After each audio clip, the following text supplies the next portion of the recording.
I don't ever slow up, no I don't take shit. I got no love for the fakeness. If you wanna play tough and wanna hate this, I'll always show up and make a statement. I don't ever Neil slow দিকের up, খেলোয়াড়রা no I don't ইতিমধ্যে take অবস্থানে shit. I ছিল। got no love এরপরে চলুন বাইরে যাই। fakeness. লাল দলের খেলোয়াড়দের হৃদয়ে স্বপ্ন নিয়ে তিনি চীনের সিচুয়ান থেকে এসেছেন। ইনি জাতিগত ক্রীড়াবিদ। ইহাই ফ্লাইং ইগলকে বুকে ধরে ফেললেন।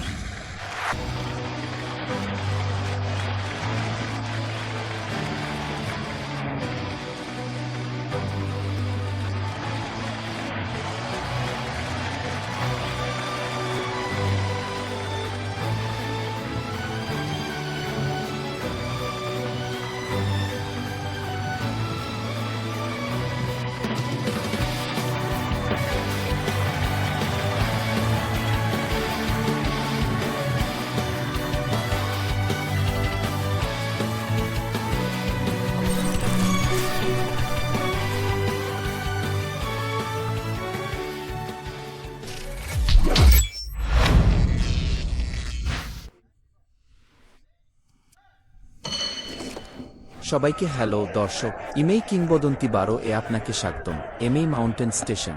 এখন যা ঘটছে তা ঘটছে।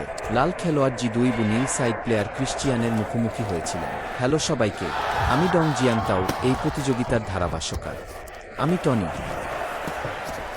লাল দলের খেলোয়াড় হলেন চীনের জিদুইবু, নীল দিকটি স্পেনের ক্রিশ্চিয়ান। আসুন উপকরণগুলি দেখে নেওয়া যাক। ক্রিশ্চিয়ান এই গিডোভির চেয়ে ভালো। তার 10 সেন্টিমিটার লম্বা হওয়ার সুবিধা রয়েছে। তার উচ্চতা কেবল 10 সেন্টিমিটার নয়। তাছাড়া এই বিদেশি খেলোয়াড়ের বয়স এই বছর 31 বছর। সেই সময় আমাদের তরুণ চীনা খেলোয়াড়ের বয়স ছিল এই বছর মাত্র 18 বছর। হ্যাঁ, এটি প্রবীণ এবং তরুণ রুকিদের মধ্যে একটি ম্যাচ। হ্যাঁ, সবটাই নির্ভর করছে তরুণ জেনারেলের সাহসিকতার উপর। এটি কি তার অভিজ্ঞতার অভাব পূরণ করতে পারে? প্রবীণদের অভিজ্ঞতা কি তাদের নিজস্ব স্ট্যামিনার অভাব এড়াতে সহায়তা করতে পারে? এখন আমরা দেখতে পাচ্ছি উভয় পক্ষই উঠে আসছে। তারা তখনও পারস্পরিক তদন্তের অবস্থায় ছিল। এই ম্যাচে জিদুইবুর জন্য আমি মনে করি কিভাবে আমরা নিজেদের মধ্যে দূরত্ব কমিয়ে আনতে পারি। এত উচ্চতা এবং ডানার দৈর্ঘ্যের সাথে একজন খেলোয়াড়ের মুখোমুখি হওয়া। আপনি কিভাবে নিজের এবং আপনার প্রতিপক্ষের মধ্যে ব্যবধান বন্ধ করতে পারেন? নিজের মতো করে প্রবেশ করার ক্ষেত্রে প্রতিভা একটি সুবিধা। আপনি যদি এই উচ্চতার ডানার সাথে কারো মুখোমুখি হন, এমন কেউ যার নিজের চেয়ে অনেক সুবিধা রয়েছে, যদি সে কাছে যাওয়ার চেষ্টা করে, পরিবর্তে প্রতিপক্ষের আক্রমণ পরিসরে প্রবেশ করার ফলে একটি আঘাত হবে। আসলেই কি আরও কাছাকাছি যেতে হবে? ঠিক আছে, কারণ আপনি অনেক দূরে আছেন আপনার চেয়ে ডানার বিস্তৃতি সহ লম্বা প্রতিপক্ষ হিসাবে। কারণ প্রতিপক্ষের হাত পা অনেক লম্বা, তোমার কাছে এর কিছুটা আছে। কেবল পৌঁছান এবং আপনাকে স্পর্শ করুন এবং আপনি আক্রমণ করতে পারেন। সুতরাং জিদুইবু দূরত্ব বন্ধ করতে কিভাবে আপনার ফুটওয়ার্ক ব্যবহার করবেন? কারণ মধ্যম এবং সংক্ষিপ্ত পরিসরে দূরত্বের ক্ষেত্রে জিদুইবুর একটি বিশেষ দক্ষতা রয়েছে, অর্থাৎ বোঝার পরিপ্রেক্ষিতে। এর অর্থ জিদুইবুকে তার ফুটওয়ার্ক পরিবর্তন করে এই দূরত্ব নিয়ন্ত্রণ করতে হবে। অন্যথায় আপনি প্রতিপক্ষের স্ট্রাইকিং রেঞ্জের বাইরে পুরোপুরি পা রাখেন। অন্যথায় আপনার অভ্যন্তরীণ বৃত্তে প্রবেশ করা উচিত। ভেতর থেকে আক্রমণ করুন। এটি একজনের শক্তির সাথে খেলা এবং দুর্বলতাগুলি এড়ানো সম্পর্কে। হ্যাঁ, উভয় পক্ষের জিদুইবু একটি ফোরহ্যান্ড জব কার্যকর করেছে। আমরা এই তরুণ খেলোয়াড়কে দেখতে পাচ্ছি। লাল দিকের তরুণ খেলোয়াড়, তার মিডসেকশন সুইপ খুব শক্তিশালী ছিল। এখন বাইরের খেলোয়াড় তাদের পাঁজরের নিচের অর্ধেক দেখাচ্ছে। পেটে ইতিমধ্যে লাল বেগুনি চিহ্নের বিশাল অঞ্চল দেখা যায়। এইমাত্র সামনের পায়ের একটি খুব পরিষ্কার মিডসোয়াইপ ছিল। এটি ক্রিশ্চিয়ানের পাঁজরে আঘাত করেছিল। হ্যাঁ,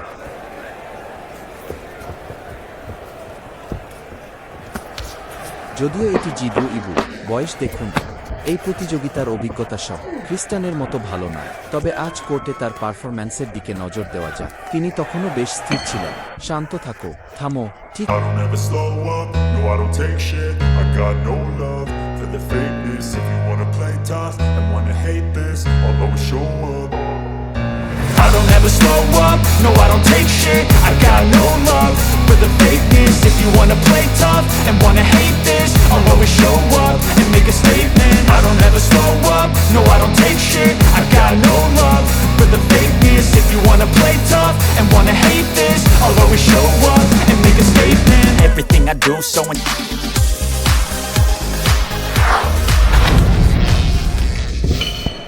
দ্বিতীয় খেলা শুরু হয়। প্রথম খেলায় দুই খেলোয়াড় একে অপরকে আঘাত করে। ক্ষমতার মধ্যে সুস্পষ্ট কোনো ব্যবধান ছিল না। আমরা দ্বিতীয় রাউন্ডের দিকে তাকিয়ে আছি। উভয় পক্ষের আক্রমণের ছন্দ স্পষ্টটি বেড়েছে। হ্যাঁ, প্রথম রাউন্ডটি ছিল উভয় পক্ষের মধ্যে একটি পরীক্ষা। আমি ইতিমধ্যে অন্য ব্যক্তির রুটিন এবং স্টাইল বুঝতে পেরেছি। এরপর এখন দুপক্ষ জড়িয়ে পড়েছে।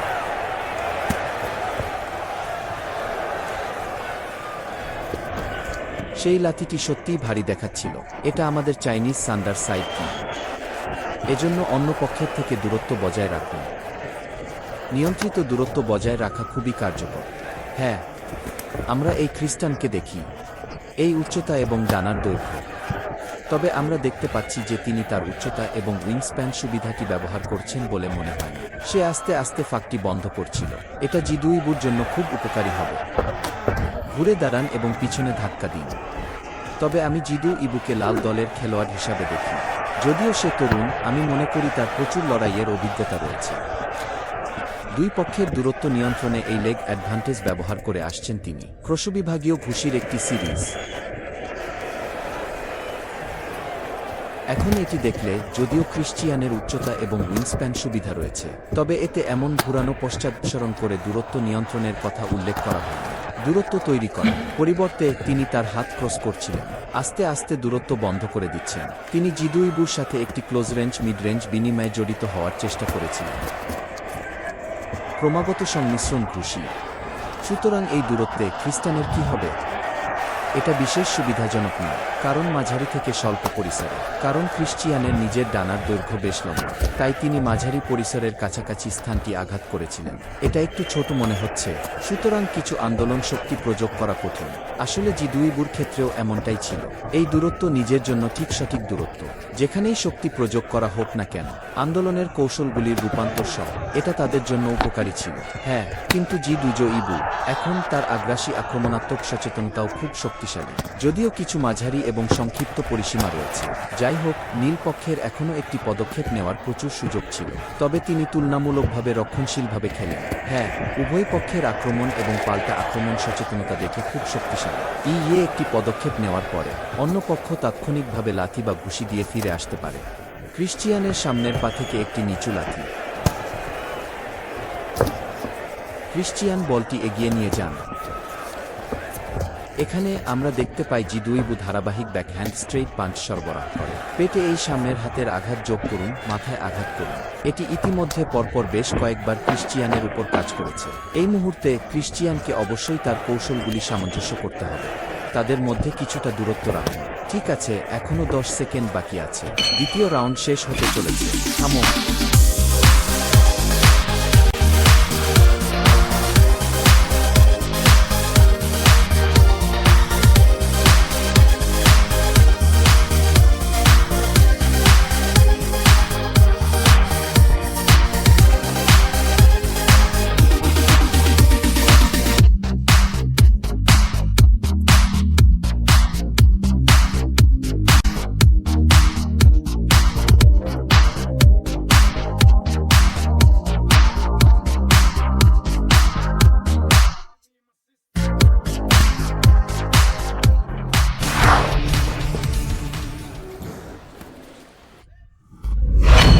রাউন্ড নির্ণায়ক রাউন্ড শুরু হয়। প্রথম দুই ম্যাচে উভয় পক্ষই একে অপরকে আউট করে, কিন্তু বিপরীতে আমাদের জিদু ইবু হয়তো আক্রমণ করার উপায়গুলো একটু বেশি বৈচিত্র্যময়, তবে ল্যান্ডিং এবং স্ট্রাইক পয়েন্ট থেকে বিচার করে দুই দল সমানভাবে সমান ছিল।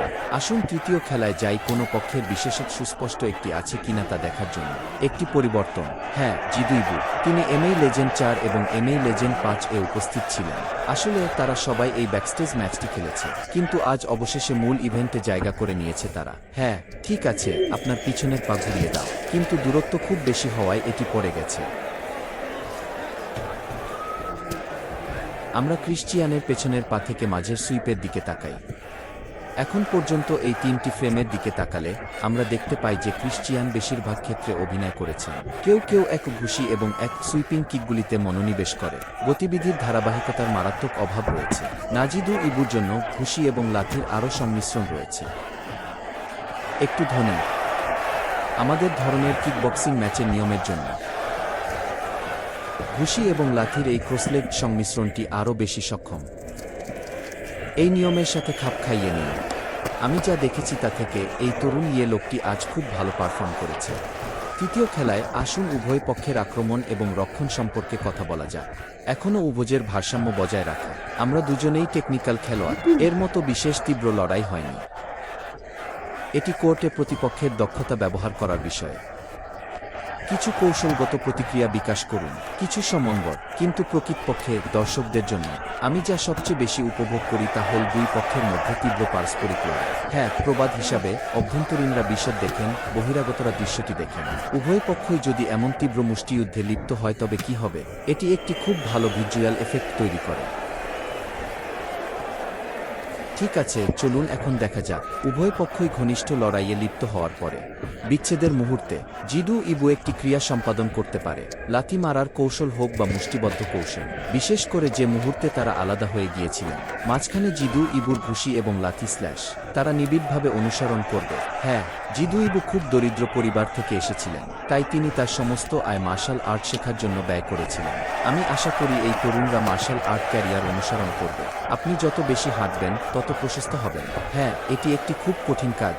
স্বপ্ন নিয়ে তরুণ খেলোয়াড়। হ্যাঁ, ঠিক আছে, ধারাবাহিক পেটে আঘাত এবং মাথার আঘাত। এখন থেকে মনে হচ্ছে জিদু ইবু ইতিমধ্যে লড়াইয়ে উপরের হাত পেয়েছিল, তবে তিনি খুব অবিচল এবং ধৈর্যের সাথে খেলেছেন। হ্যাঁ, যদিও জিদু ইবু বর্তমানে একটি নির্দিষ্ট সুবিধা রাখে, কিন্তু খ্রিস্টানদের জন্য কোনো বিশেষ হুমকি ছিল না।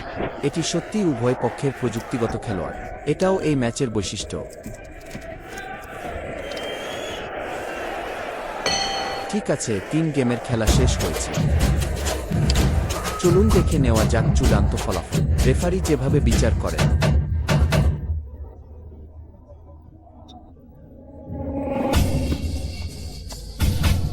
ঠিক আছে,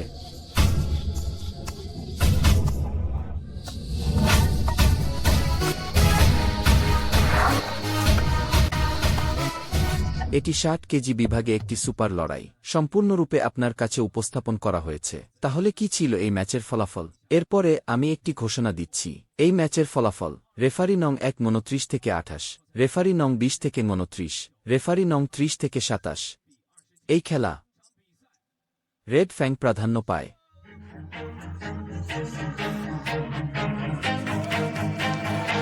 আমাদের তরুণ যোদ্ধাদের অভিনন্দন।